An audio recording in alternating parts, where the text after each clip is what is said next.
मसीह यीशु के बाबरकत और फ़तेहमंद नाम में आप सबों की एक बार फिर सलामती चाहती हूँ। मैं वुमेन ऑफ फेथ प्रोग्राम के साथ पास्टर शकीला फ़याज़ एक बार फिर आपकी खिदमत में हाज़िर हूँ और मेरा ईमान है कि आप सब जो हैं वुमेन ऑफ फेथ प्रोग्राम से बहुत बरकत हासिल कर रहे हैं और बहुत सारी ज़िंदगियों की गवाहियाँ सुनकर, उनके ज़रिए से खुदा का कलाम सुनकर यकीनन बहुत सारी बेटियाँ बहाल हो रही हैं, बहुत सारी बेटियां जो हैं ब्लेस्ड हो रही हैं, बहुत सारी बहनें जो हैं वो दोबारा खिदमत के अंदर आ रही हैं। Hallelujah, praise God. तो खुदावंद की शुक्रगुजारी करते हैं और खुदावंद के नाम को मुबारक कहते हैं। आमीन, हालेलुया। तो आज हमारे साथ जो एक न्यू हमारी गेस्ट मौजूद है, बहुत ही बाबरकत और बहुत ही खुदावंद की बरगज़ीदा बेटी है और खुदावंद के नाम को इज्जत और जलाल देने के साथ साथ अपनी पूरी जिंदगी जो है उन्होंने खुदावंद के नाम की है। प्रेज गॉड, हालेलुया मेरे अजीजों। और उनका नाम है हॉस्पिस हॉस्पिटल वेस्टरिच के इंचार्ज सिस्टर साजदा। तो बहुत ही खूबसूरत खुदा की बेटी है और मैं आपको ये बताना चाहती हूँ कि ना सिर्फ वो खिदमत में है बल्कि उन्होंने अपनी रूह, बदन, जान जो है वो खुदावंद के लिए वक्त किया हुआ है। वो भी बहन भाई रखती हैं, पेरेंट्स भी हैं उनके और उनके सीने के अंदर भी एक गोश्तीन दिल है, उनके भी एहसासात हैं, उनकी भी ख्वाहिशात हैं, लेकिन वो इन सारी चीज़ों को एक साइड पे करके जिंदा खुदावंद को जो है वो तरजीह दे रही हैं। तो यकीनन आज जब आप उनकी बातें सुनेंगे आप बरकत को हासिल करेंगे। आमीन, हालेलुया। तो sister Sajda, thank you so much कि आज आपने अपने कीमती वक्त में से हमारे लिए थोड़ा सा वक्त निकाला है। मैं आपको वुमेन ऑफ फेथ प्रोग्राम में वेलकम कहती हूँ। Thank you very much. God bless you कि आपने हमारे लिए बहुत ही कीमती वक्त जो है हमें दिया है। ये हमारे लिए बड़े ऑनर की बात है। तो खुदावंद आपको और आपकी टीम को बड़ी बरकत दे। तो मैं चाहूँगी कि आप अपना थोड़ा सा तारुफ कराएं हमारे नाजरीन को, ताकि ज़िंदगियाँ जो हैं आपके बारे में जब सुने तो वो जान सकें कि बहुत सारी ऐसी ज़िंदगियाँ भी इस दुनिया के अंदर खुदा ने अपने लिए अल्लाह की हुई हैं, जिन्होंने अपना आप जो है खुदावंद के नाम किया हुआ है। प्रेज गॉड जी। जैसा कि पास्टर शकीला ने बताया कि मेरा नाम सिस्टर साजिदा नियामत है और मैं वेस्टरिज में सेंट जोसेफ हॉस्पिस में एज ए एडमिनिस्ट्रेटर जो है वो खिदमत सर अंजाम दे रही हूँ। आमीन। तो जो मेरा तल्लक जो बेसिक है वो मैं नारवाल से हूँ, मेरी बर्थ प्लेस वहाँ की है। Praise God. लेकिन मैं बहुत छोटी थी जब मैं चली गई थी हॉस्टल में जी जी। 5th क्लास में। तो उसके बाद मैं अपने घर से वापस नहीं गई, क्योंकि मैट्रिक के बाद ही मैंने सिस्टर्स को ज्वाइन कर लिया था। तो इसी तरह ही जैसे ही मेरी तरबियत आगे होती रही, सिस्टर्स को ज्वाइन करने के बाद, अपनी स्टडी कंप्लीट करने के बाद फिर मैं बाहर फर्दर स्टडी के लिए चली गई। 7 साल वहाँ रहने के बाद फिर मैं लौट आई। 2019 को मैं पाकिस्तान वापस आई थी और 2020 को मैं वेस्टरिच में सेंट जोसेफ हॉस्पिस में आई। Praise God. तो सिस्टर जी बहुत ही खूबसूरत आपका तारुफ। तो आप हमारी टीम के लिए छोटी सी प्रे कीजिएगा और बिशप पालू साहब के लिए, हमारी टीम के लिए, फिर हम बाकायदा तौर पर अपने प्रोग्राम का इस तरह से आगाज के साथ जो है ना हम कंटिन्यू करते रहेंगे। जी। बाप और बेटे और रूह कुदस के नाम से आमीन। कादुस जिंदा चलाली खुदावंद खुदा आसमान और ज़मीन के खालिक और मालिक, हम तेरी तमाम दी नेमतों का शुक्रिया अदा करते हैं, ख़ास तौर पर इस मौका के लिए, इस प्रोग्राम के लिए, वुमेन ऑफ फेथ के लिए, जो कि ये बहुत ही अच्छा दुनिया के लिए और हमारी मसीही बेटियों के लिए और कौम की बेटियों के लिए और पूरी दुनिया की बेटियों के लिए जो सर अंजाम दिया गया है। ख़ास तौर पर दुआ करते हैं बिशप पालूस मसीह के लिए, जिन्होंने इस प्रोग्राम को शुरू किया और दुनिया जो है इससे इस्तिफादा हासिल करती है। पास्टर शकीला के लिए, जो कि इस काम को बड़ी लगन और मेहनत की तरफ गामजन करते हुए तरक्की की तरफ लेके जाती है। ऐ पेरे खुदा इस चैनल को बड़ी बरकत दे, इस पूरी टीम को बड़ी बरकत दे, बरकतों से माला माल कर। ऐ जिंदा जलाली खुदावंद खुदा, किसी चीज़ की कमी ना होने देना। अपने लाही खजाने से इनकी तमाम ज़रूरियात को पूरा करना, ताकि ये हमेशा बुलंदियों और तरक्कियों की तरफ जाएं। यही कुछ मांगते हैं तेरे प्यारे बेटे अपने खुदावंद यीशु मसीह के वसीला से, आमीन। आमीन, आमीन। Thank you so much sister ji बाबरकत दुआ के लिए और आपकी तशरीफ़ आवरी के लिए, क्योंकि मेरा दिल बड़ा खुश है कि आपने हमारे लिए ये वक्त निकाला है। Thank you once again. तो जी नाज़रीन, आइए खुदावंद के मुक़द्दस कलाम में से कुछ आयात का मुताला करते हैं और उसके बाद हम बाकायदा तौर पर सिस्टर जी से गुफ्तगू करेंगे। तो कलाम मुक़द्दस के अंदर गलतियों की किताब है और उसका 3 बाब और उसकी 22वीं आयत से मैं कलाम मुक़द्दस में से पढ़ूंगी। और लिखा है कलाम खुदा में, क्योंकि तुम सब उस ईमान के वसीला से जो मसीह यीशु में है खुदा के फर्जंद हो, और तुम सब जितनों ने मसीह में शामिल होने का बपतिस्मा लिया, मसीह को पहन लिया। ना कोई यहूदी रहा, ना यूनानी, ना कोई गुलाम, ना आजाद, ना कोई मर्द, ना औरत, क्योंकि तुम सब मसीह यीशु में एक हो।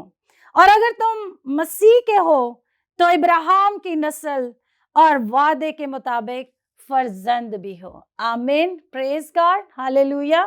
खूबसूरत कलाम के लिए जो खुदा ने हमारी नसीहत, हमारी तरबियत के लिए हमारे हाथों में दिया है, हम उस खुदा का शुक्रिया अदा करते हैं। तो जी सिस्टर जी, मेरा आपसे पहला सवाल ये है कि आप बताइएगा हमारे नाजरीन को थोड़ा डिटेल में कि आपने किस उम्र में इस खिदमत का चुनाव किया। क्या आपके पेरेंट्स चाहते थे कि हमारी बेटी जो है मुकम्मल तौर पर दुनिया से अलग हो जाए और खुदावन के लिए अपनी ज़िंदगी को वक्फ कर दे, या फिर आपके दिल में ये कैसे ख्याल आया? क्यों ये सोच लिया कि मैं दुनिया से अलग हो जाऊं और सादगी इख्तियार करूं और इन चीज़ों से मैं दूर चली जाऊं? कि खुदा से मोहब्बत तो आपकी नज़र आ रही है, लेकिन कैसे आपके दिल के अंदर ये बात आई? किस उम्र में आपने ये डिसीजन लिया? घर वालों ने लिया था या आपने लिया था? तो ये आप हमारे नाजरीन को बताइएगा प्लीज़। ओके, एक्चुअली हमारे ख़ानदान में ना कोई भी फादर सिस्टर्स में नहीं है और मैं पहली हूँ। और अभी मैं 9th क्लास में थी, तो ज़ाहिर सी बात है हर कोई सोचता है कि मैट्रिक के बाद क्या करना है या आगे फर्दर क्या चाहते हैं, आगे फर्दर स्टडी करनी है। 9th क्लास में मैं सोचती कि मैं क्या करूँगी। अचानक से एक प्रीस्ट, मैं क्योंकि मैंने अपने इंट्रोडक्शन में बताया कि मैं हॉस्टल में थी, हाँ जी, बिल्कुल। वहाँ पे एक फादर जी आए तो उन्होंने हमें एक सेशन दिया था। अच्छा। सेशन देने के साथ उन्होंने कहा था कि चाहिए कि किसी खानदान में से कोई ना कोई खिदमत के लिए अपने आप को पेश करें। उस वक्त ये बीज बोया गया था मेरे अंदर कि क्यों ना अपने खानदान में से मैं अपने आप को खुदा की खिदमत के लिए पेश करूं। खूबसूरत बात है। मैं बहुत डरती थी क्योंकि हमारे खानदान में कोई था नहीं। जब मैंने अपने घर में बताया कि मैं सिस्टर बनना चाहती हूँ, क्योंकि घर में मैं बहुत लाडली थी और बहुत के ऐसे थी कि जैसे एक परी की तरह रखना किसी को, किसी की बात अपनी मन मर्जी करना, क्योंकि सिस्टर्स फादर की जो लाइफ है वो थोड़ी बाउंड होती है। सही। तो वो उन्होंने मुझे परमिशन नहीं देते थे। मुझे तकरीबन 1 साल से ज़्यादा लग गया था उनको ये मनाने में। फिर मैं बहुत ज़्यादा बीमार हो गई थी। फिर मेरी मामा ने कहा अगर उसे कुछ हो जाएगा फिर भी तो हमने बर्दाश्त करना है, तो क्यों ना हम खुदा के लिए इनको वक्फ कर दें। क्योंकि पता है हमारा माशरा इस तरह का है, हम पेरेंट्स के या बड़े भाइयों के या अपने बड़ी बहनें जो होती है, जो खानदान होता है, उनकी परमिशन के बगैर कोई स्टेप नहीं लेते। तो मैं 17 साल की थी जब मैंने ये डिसीजन ली थी। Praise God, hallelujah. तो उसके बाद फिर उन्होंने मुझे परमिशन दे दी थी। तो फिर भी मेरे पापा जब मुझे आए थे छोड़ने के लिए, उन्होंने मुझे ये कहा था कि मुझे पता है आप मेरी बेटी हैं, किस तरह की हैं, आप इस तरह नहीं रह पाओगे, पूरी ज़िंदगी आप कैसे, उनको यही खौफ था, पूरी ज़िंदगी आप कैसे अकेले गुज़ार लेंगी। तो कहते 3 दिन के बाद आपने खुद हमें कहना कि मुझे आके ले जी। लेकिन मैं उस खुदा का शुक्र करती हूँ, आज मुझे 12 से 13 साल हो गए हैं प्रेज़ गॉड। सिस्टर बने हुए, आमीन, लेकिन मैं अपनी ज़िंदगी में बहुत ज़्यादा खुश हूँ, आमीन, बहुत प्रेज़ ज़्यादा। God, praise God. क्योंकि आपने खुदावंद को कबूल किया, आपने खुदावंद के लिए अपनी ज़िंदगी दे दी है। तो बहुत ही खूबसूरत बात आपने बताई। तो देखा नाज़रीन, कैसी-कैसी ज़िंदगियाँ खुदावंद से प्यार करने वाली इस दुनिया के अंदर उसने रखी हैं, जो अपनी ज़िंदगी जो है बचपन ही से उसके नाम कर देने के लिए बेताब हो जाती हैं। जैसे सिस्टर जी ने बताया कि उनके पेरेंट्स जो थे वो ये नहीं स्टेप लेना चाहते थे कि हमारी बेटी पूरी ज़िंदगी कैसे अकेले गुज़ारेगी। लेकिन जिस ज़िंदगी ने खुदावंद का चुनाव कर लिया, वो अकेली कभी नहीं हो सकती। आमीन, हालेलुया। तो हर माँ-बाप की ये ख़्वाहिश होती है कि हम अपने बच्चों की शादियाँ करें, उनके घर बस जाएँ और वो एक हँसी-खुशी ख़ानदान के साथ ज़िंदगी गुज़ार सकें। लेकिन खुदावंद की बेटी साजदा ने खुदावंद के ख़ानदान को अहमियत दी और खुदा के ख़ानदान का हिस्सा बनी। आज नाज़रीन, बहुत सारी ऐसी बेटियां हैं जो शादी के बाद अपनी खिदमत छोड़ देती हैं, या थोड़ी-सी घर में कोई रुकावट आ जाए, कोई मना कर दे, कोई डाँट दे, तो भी सिस्टर जी वो अपनी खिदमत से ना मुँह मोड़ लेती हैं। लेकिन आपने मुँह नहीं मोड़ा, बल्कि आपने अपने घर वालों से भी अपनी मोहब्बत का इज़हार करते हुए, खुदा से भी अपनी मोहब्बत का इज़हार करते हुए, खुदावंद के नाम को जलाल देने के लिए आप कायम रहीं। तो ये बड़ी खूबसूरत बात है कि आज आपको इतने साल हो गए हैं और खुदावंद के फ़ज़ल से आप जो हैं खुदा की खिदमत में हैं। और जैसे आपने बताया कि मेरे घर वाले, मेरे फादर कहते थे कि 2-3 दिन के बाद आप हमें कॉल करेंगी। लेकिन ये बड़ी हिम्मत की बात है, ये बड़े दिल गुर्दे की बात है कि आप अपना सब कुछ छोड़कर ज़िंदा खुदावंद के लिए अपने आप को अलग कर देते हैं। आमीन, प्रेज़ गॉड। हमें बाइबल मुक़द्दस में से भी बहुत सारी ऐसी ज़िंदगियाँ मिलती हैं। अगर हम पढ़ें तो आज भी वही खुदा का कलाम दिलों पर, ज़िंदगियों पर असर छोड़ता है। जैसे बीज बोया गया और आज फल सिस्टर साजदा की सूरत में हमारे सामने मौजूद है। आमीन, प्रेज़ गॉड। तो सिस्टर जी, मुझे बड़ी बरकत मिल रही है आपसे बातचीत करके।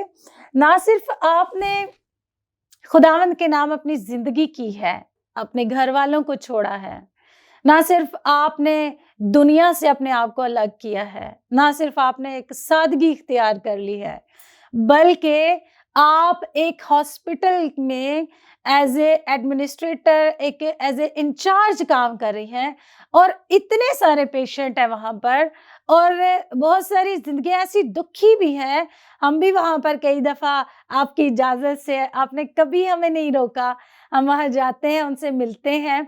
तो आप उनकी खुराक का बड़ा ख़्याल रखते हैं, आप उनकी मेडिसिन्स का बड़ा ख़्याल रखते हैं। हर लिहाज़ से आप एक-एक पेशेंट का किस तरह से, मैंने वहाँ पे देखा है कि आप बच्चों से किस तरह प्यार कर रही होती हैं, आप पेशेंट्स की किस तरह बात सुन रही होती हैं और वो किस तरह आपके गले लग-लग के आपसे बातें कर रहे होते हैं।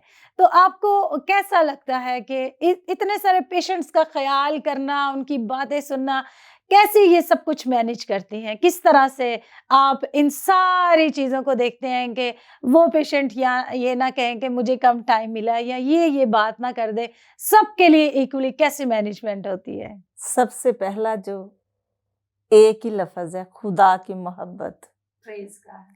ऐसे ही। जब दिल में खुदा की मोहब्बत होती है ना, तो फिर मैं खुदा के चेहरे को, यीशु मसीह के चेहरे को उन लोगों में देखती हूँ। आमीन। मैं ये नहीं कहती कि मैं एक पेशेंट जो है उसको सर्व कर रही हूँ, मैं ये कहती हूँ कि मैं यीशु मसीह को सर्व कर रही हूँ, आमीन। यीशु मसीह की खिदमत कर रही हूँ। Praise God. तो फिर ऐसा होता है कि जिसको ज़्यादा तवज्जो की ज़रूरत होती है, उसको ज़्यादा तवज्जो दी जाती है, जिसको कम होती है, लेकिन मेरे लिए सारे बराबर हैं। आमीन। वो यीशु के बेटियां और बेटे हैं। Praise God. और मेरी ज़िंदगी का मोटो भी यही है कि बीमारों की खिदमत करना, लाचारों की खिदमत करना, वो लोग जो दुनिया से कट चुके हैं, जिनको दुनिया पसंद नहीं करती, बिल्कुल वो ऐसे लोग ही। जिनके जख्म हैं, बिल्कुल वो ऐसे। लोग जो वाकई मुस्तहिक हैं इन चीज़ों के, जी, जी। और मैं उनकी खिदमत करना चाहती हूँ और कर रही हूँ। जी, जी, बिल्कुल। सिस्टर बनने के फ़ौरन बाद मैंने अपनी तालीम कंप्लीट करने के बाद मैं एक ऐसे इंस्टीट्यूट में पॉइंट हुई जहाँ पे मेंटली रिटार्डेड लोग थे, सही। और आम ज़ुबान में हमारी में कहा जाता है कि वो पागल हैं। जी। उनका क्योंकि माइंड काम नहीं करता, और मेरी जो बीमारों की खिदमत है, जो गरीबों की खिदमत है, वहाँ से बीज बोया गया। जब मैंने सिस्टर्स को जॉइन किया था तब मेरा कोई ऐसा ज़हन में नहीं था मैंने क्या करना है।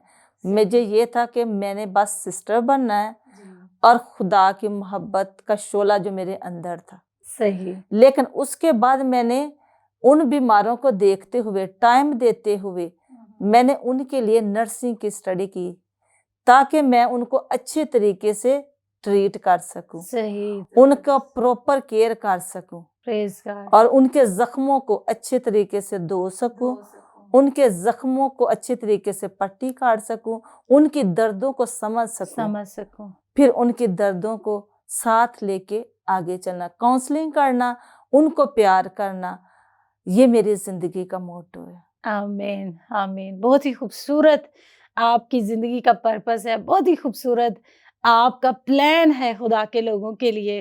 खुदावंद ने भी इसके एवज़ आपके चेहरे पर एक नूर जो है वो जलवागर हम देख रहे हैं कि एक नूर है आपके चेहरे पर, एक खुदा की मोहब्बत है, मुस्कुराहट है, क्योंकि आप उन सब के सामने यीशु मसीह को रिप्रेज़ेंट कर रही हैं। आप यीशु मसीह की जगह उनके लिए खड़ी हैं और वो आप में वो सारी ज़रूरतें खुदावंद की तरफ से पूरी होती हैं। प्रेज़ गॉड, आमीन। तो सिस्टर जी आप बताइएगा कि आप उनकी हर चीज़ का ख़्याल रखते हैं, हर लिहाज़ से। तो उनकी रूहानी तालीम के बारे में कुछ बताएँ, रूहानी तालीम उनको आप प्रोवाइड करते हैं और किस तरीके से वो जो है उनकी कोई क्लास होती है या संडे में वो चर्च जाते हैं या किस तरीके से आप उनको रूहानी खुराक भी देते हैं? क्योंकि मैंने ये देखा है कि आप रूहानी खुराक भी दे रहे होते हैं, जिस्मानी खुराक भी दे रहे होते हैं, मेडिसिन्स भी दे रहे होते हैं। तो इस लिहाज से रूहानी खुराक का क्या इंतज़ाम है, वो हमारे नाज़रीन को बताइएगा, ताकि हमारी सुनने वाली बेटियाँ इस बात को जानें कि खुदा ने हमें इसलिए नहीं बुलाया कि हम सिर्फ़ अपने लिए दुआ करें। खुदावंद ने हमें इसलिए नहीं बुलाया कि हम सिर्फ़ अपने ख़ानदान का इंतज़ाम करें।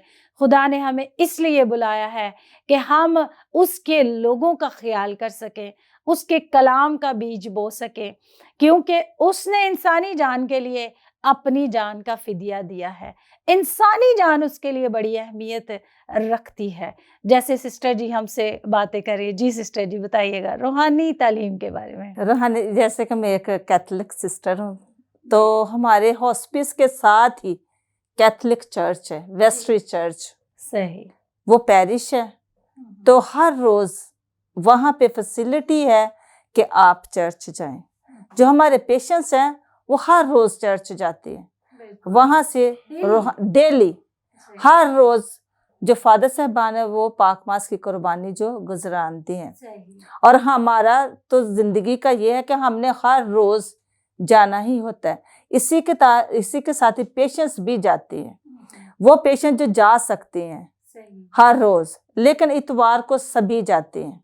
जो हमारे मुस्लिम बहन भाई हैं हमारे साथ, वो भी दवाओं में शामिल होते हैं। बड़ी खूबसूरत बात है। और वो भी हमारे साथ ये कि हम अपने हॉस्पिस में कोई रंगो नस्ल का तजाद नहीं करते। सही, हम इंसानियत को देखते हैं, हम सब एक हैं। आमीन, प्रेज़ गॉड। जब कोई मुस्लिम मेरे पास आता है, कोई हिंदू आता है, कोई सिख आता है, वो अपनी दुआ वहाँ करते हैं। Praise God. और जब हमारे क्रिश्चियन वहाँ जाते हैं और मैं खुद वहाँ पे हम दुआ करते हैं। पिछले साल पोप फ्रांसिस ने सेंट जोसेफ का साल जो है वो मुकर्रर किया था, तो हमारा हॉस्पिस जो है वो सेंट जोसेफ के नाम से है।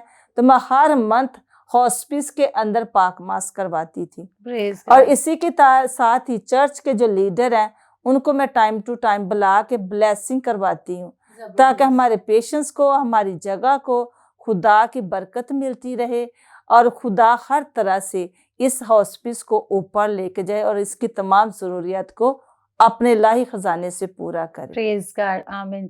सिस्टर जी, हम आपकी खिदमत को सलाम पेश करते हैं। बहुत खूबसूरत आपकी खिदमत है हर लिहाज से। नाजरीन, वो अपने पेशेंट्स का, अपनी खिदमत का, चर्च का, तालीम का, रूहानी खुराक का, हर तरीके से जो है वो खुदा उनकी खिदमत में आगे हैं।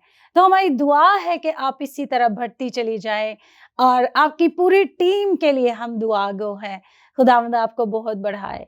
तो सिस्टर जी, आप मुझे बताइएगा, कभी कभी इंसान होते हुए दिल में ये बात आई हो कि इसके जख्मों से कहीं मुझे कोई जम्स ना लग जाए, या कभी कोई ज्यादा ही कोई पेशेंट ऐसी केयर मांगना शुरू कर दे, तो फिर आप क्या करती है वहां पे?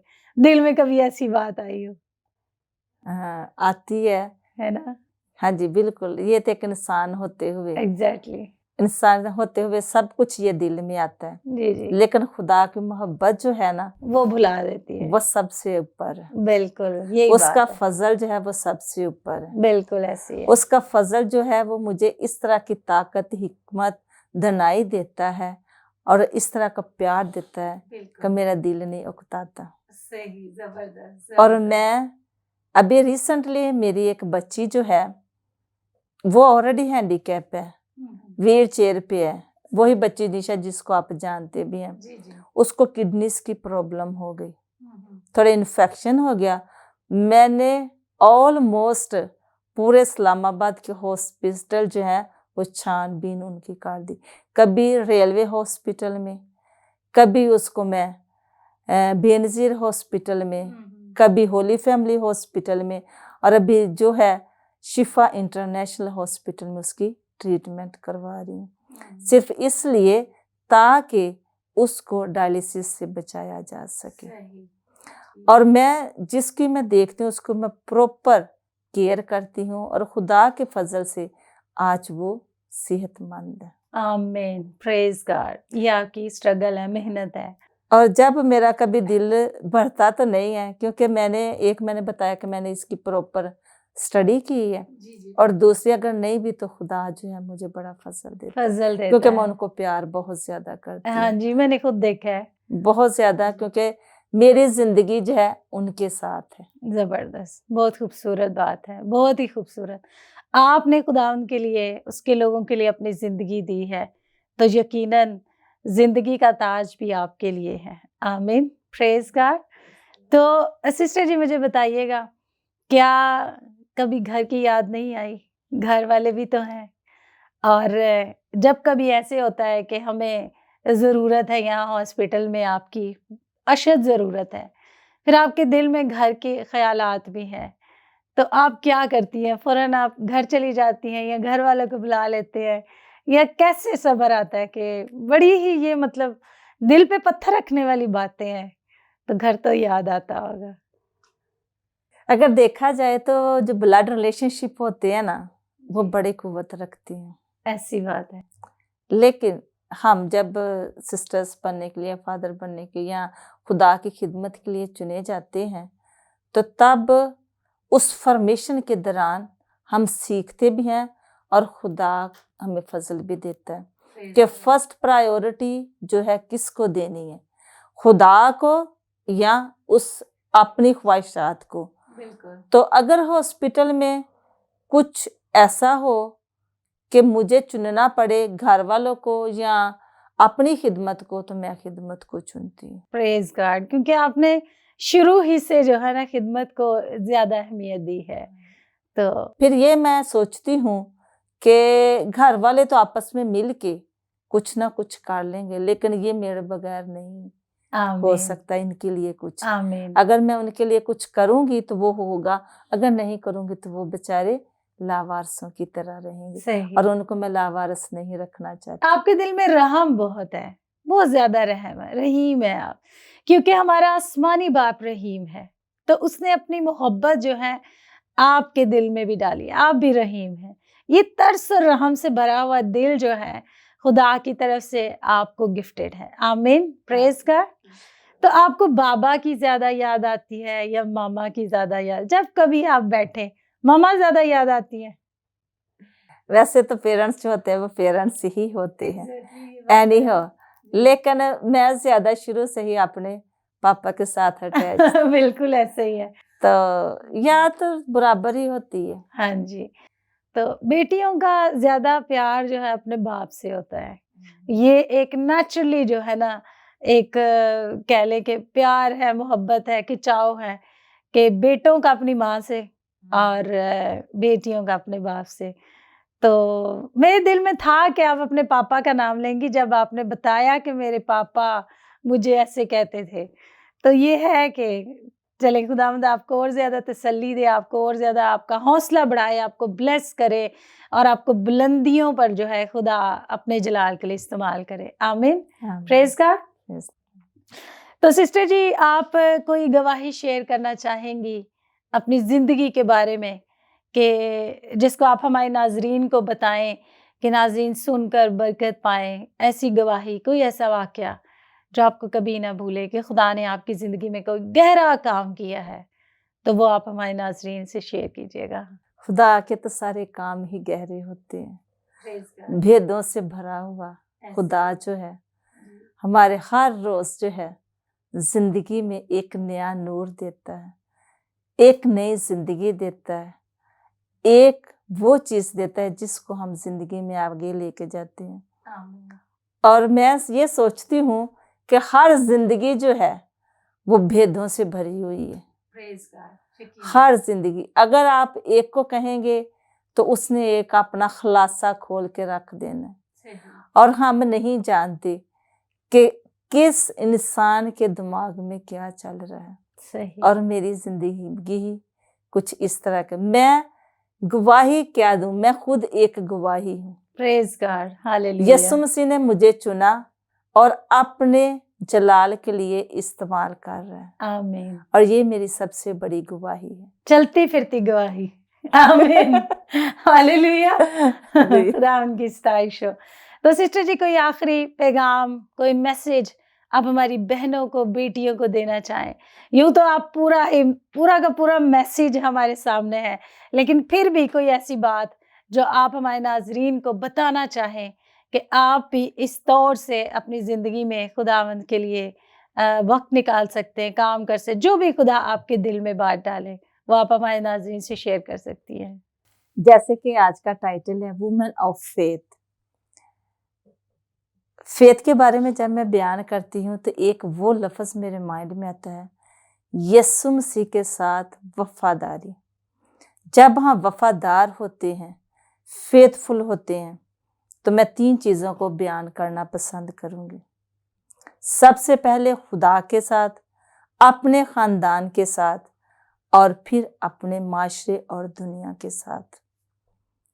जब हम खुदा के साथ फेथफुल होते हैं तो हमारा ईमान ज़ाहिर होता है, वो कोई भी मज़हब हो। जब हम अपने ख़ानदान के साथ फेथफुल होते हैं तो फेथफुल होने में ये सबसे बड़ी खुशी होती है कि हम मुश्किलों को बर्दाश्त करके अपने ईमान में ना डगमगाएं। दुनिया में और माशरे में जब हम फेथफुल होते हैं तो हम प्रोफेशनल लेवल पे जहाँ भी काम करते हैं उसको मुश्किलों को बर्दाश्त करके हमें अपनी ज़िंदगी में आगे बढ़ना चाहिए। हमें दूसरों की परवाह नहीं करनी चाहिए। वो लोग जो ख़ास तौर पर हमें मनफी सोच देते हैं, हमें हमेशा मुस्बत सोच के साथ आगे बढ़ना चाहिए। मैं अपनी बेटियों को, अपनी बहनों को और अपने छोटे बच्चों को, ख़ास तौर पर नौजवानों को ये पैगाम देना चाहती हूँ कि अपने रास्तों को सीधा रखना ज़रूरी है। दुनिया में ना डगमगा जाए। दुनिया जो है वो रंगीनियों से भरी है, लेकिन आपको अपनी ज़िंदगी का कोई मकसद नहीं देती। अपने वालिदैन की हमेशा ताबिया रहें और हमेशा यीशु मसीह के साथ वफादारी के साथ चलते रहें। आमीन। आमीन। बहुत शुक्रिया सिस्टर जी इस खूबसूरत और बाबरकत पैगाम के लिए। बहुत खूबसूरत आपने खुदा का कलाम जो है वो नाज़रीन को दिया है और मैंने बड़ी बरकत पाई है और यकीनन सुनने वालों ने भी बड़ी बरकत पाई है। तो आपका बहुत शुक्रिया, आपने अपने कीमती वक़्त में से हमारे लिए ये वक़्त निकाला है। Thank you so much once again. तो खुदावंद के हज़ूर हमारी आपके लिए बहुत सारी दुआएँ हैं कि खुदावंद आपको कसरत के साथ इस्तेमाल करे और जितना बड़ा हौसला और सब्र और रहीम दिल खुदा ने आपको दिया है, खुदा इसी तरह आप पर अपने रहम को जारी सारी रखे। आमीन, आमीन। आमीन। तो जी नाज़रीन, आप सब ने यकीनन बहुत बरकत पाई है। अगर मैंने बरकत पाई है, तो आप सब ने भी बरकत पाई है। आपने देखा कि किस तौर से खुदा की बेटी साजदा ने अपनी ज़िंदगी को खुदावंद के लिए वक़्फ़ किया है। हम भी अपने मसरूफ़ ज़िंदगी में से खुदावंद के लिए टाइम निकालें, क्योंकि खुदावंद जो है, वो जल्द आने वाला है। Praise God. तो मैं आपकी होस्ट पास्टर शकीला फ़याज़ आप सबों से इजाज़त चाहूँगी। मिलते हैं फिर एक नई एपिसोड में एक नई बाबरकत ज़िंदगी के साथ। तब तक के लिए इजाज़त चाहूँगी। God bless you all.